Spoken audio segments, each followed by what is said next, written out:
Hi, my name is Salita, and I am the owner of Black News Weekly Radio. Black is spelled BLACC, which is the Black Louisiana Associates of Consciousness Concerns. As you know, lately we have been losing our Black men to violence, not only violence toward each other, but we've lost them violence with the people who are supposed to be protecting and serving us, which is our cops. And what's killing me is that we as Black Americans seem to want to to march peacefully.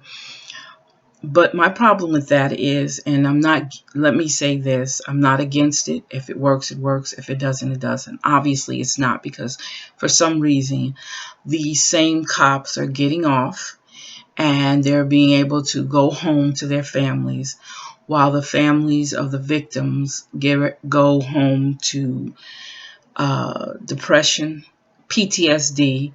They go home to silent rooms, empty rooms in their homes where these loved ones stayed. Some are wives, some are husbands, because you have African American women who are dying. Some are boyfriends, girlfriends, mothers, fathers that are left with total emptiness. Where are the victim rights advocates when it comes to those situations? Because regardless of what happened, they are victims, because it's already been said these are murderers, whether they're justifiable or not. They're murderers. There could have been all types of alternatives that could have been used in a lot of these situations. I don't know if there's an underlying conspiracy to start a race war. I really don't. And I'm not far to not think that it wouldn't be. I'm sorry.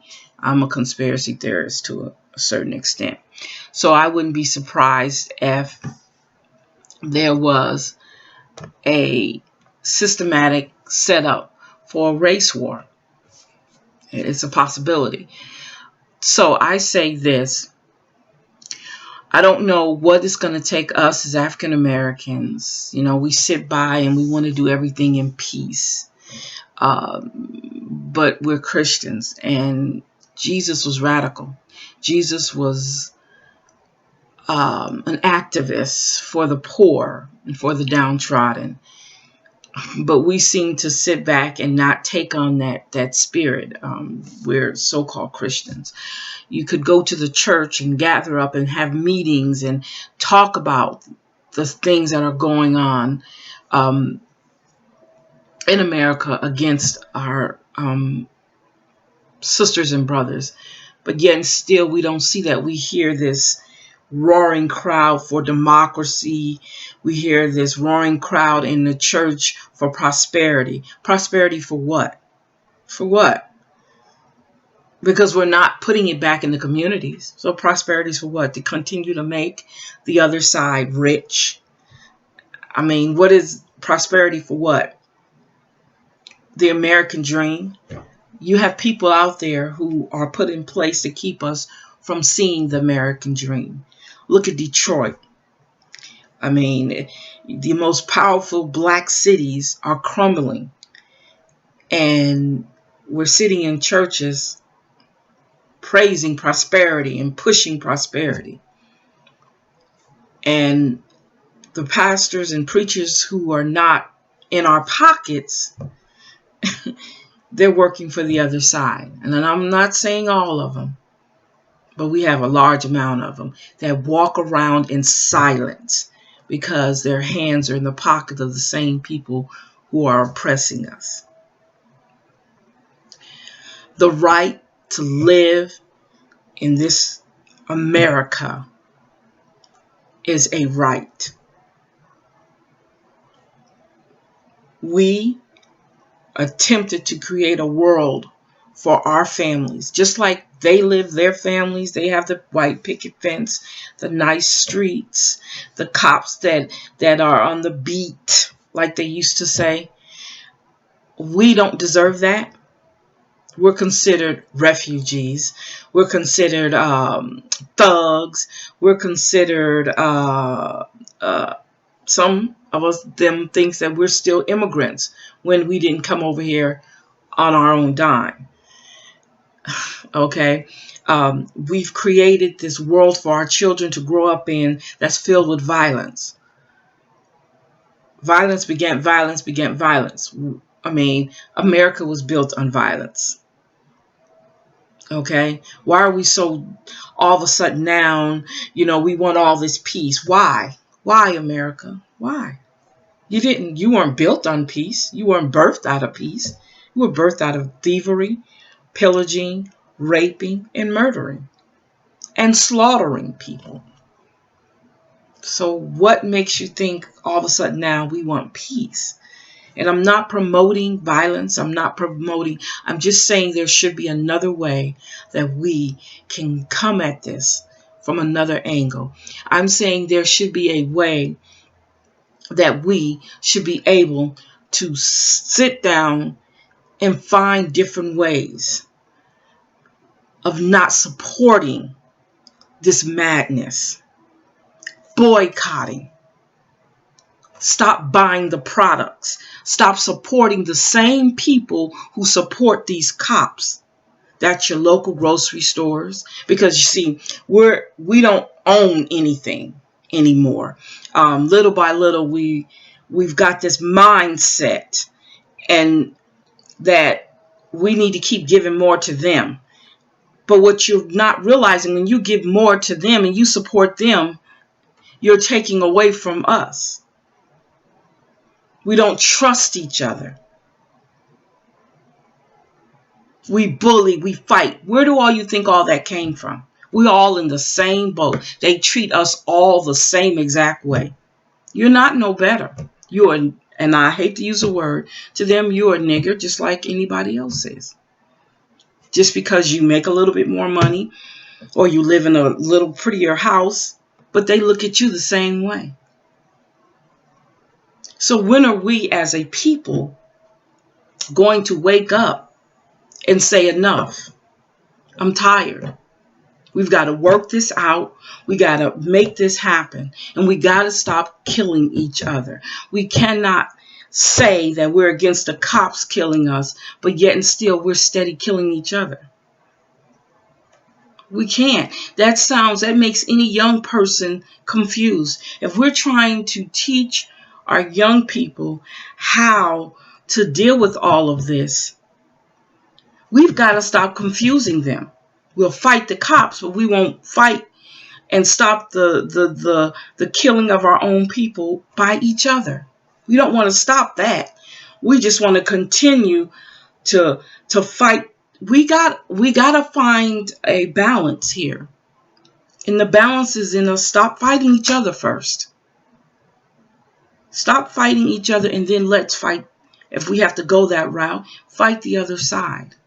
We've got to come to a point where we've got to wake up. We've got to stop this. We got to stop not trusting each other. We got to stop looking at things in a way that you're nothing but thugs. I love reading other people's opinions about us because it just mind boggles me how people think about us. It mind boggles me. I'm not surprised. I'm not shocked. It just mind boggles me. When you live in your little box, in your comfort zone, you don't see outside that comfort zone. So you don't see what we see. You don't struggle like we struggle. You don't get talked about like we do.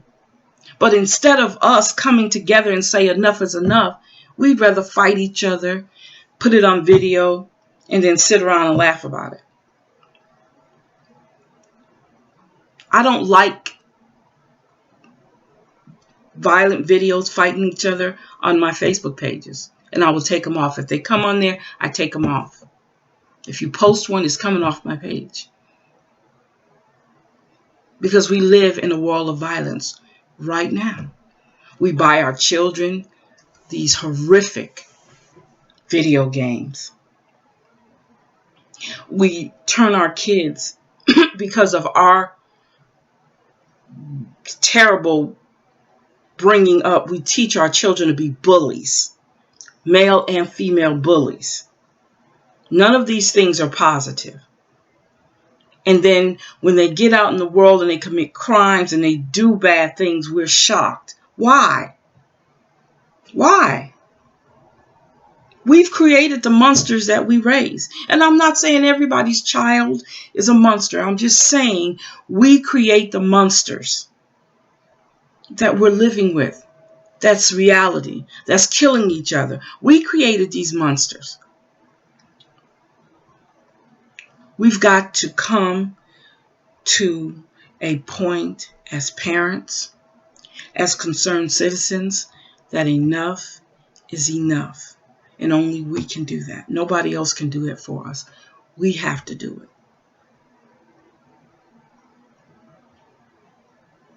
You have to look at America. They don't want us learning about our own history. Not to say that our history was not filled with savagery. Our history is. Our Black history had a lot to do with that. It doesn't make us any better than the next person. But we have an opportunity to stop it. We have to be the smarter ones. Because believe it or not, the whole goal is total annihilation of a race of people. That's the whole goal. Total annihilation of a race of people. And that race of people is us. Half of our people, our men, are locked up, regardless of what state it's in. Half of them are locked up on non-violent crimes. Why is that? We legalize marijuana. Okay? So if you're in jail or in prison for marijuana selling or dealing or whatever, it's a non-violent crime. You think they're going to let you out? You know how much that's going to affect the private sector? It's going to affect them a lot. You think they're in a hurry to start setting people free? No. So let's go from one chaotic situation to another. And then we have the news. They love to broadcast how horrific, animalistic we are. Not to say that we do not have a reason to be angry. We have all the reason in the world to be angry. So much have happened to us down through the years. We have a right to be angry. We have no other way of dealing with it. We prayed about it. We sat in churches. We've done everything. We peacefully been beaten up. We peacefully been ate up by dogs, bit by dogs, sprayed on, kicked, literally beaten, raped, and murdered. What else do you expect for us to do? They can always publicize. Look at these animals. Look how they're acting. But we don't talk about where it came from. The birth of all this anger. You take away jobs. You take away extracurricular activities for the children in school. The budgets are cut in several states. Public schools are closed. Your hospitals, medically, the mental health system has crashed and crumbled. But we're not supposed to be angry. We'll just take all this in peace. I don't condone anybody tearing up property. I don't condone none of that. I do condone us coming together, sitting at the table with Al Sharpton and Jesse Jackson and the ones who follow behind them in that same mindset. We don't need them. Stop spending your money. Stop spending your money. Stop spending your money in these places where this stuff is happening. These situations are taking place. Stop spending your money. Create your own system. It can be done. It's not hard. Now you tell me this. What has integration done for us? What has integration actually done for us? Look around you. You who are able to live a beautiful life, comfortable, money's flowing in, you got that job, but what are you doing for your community?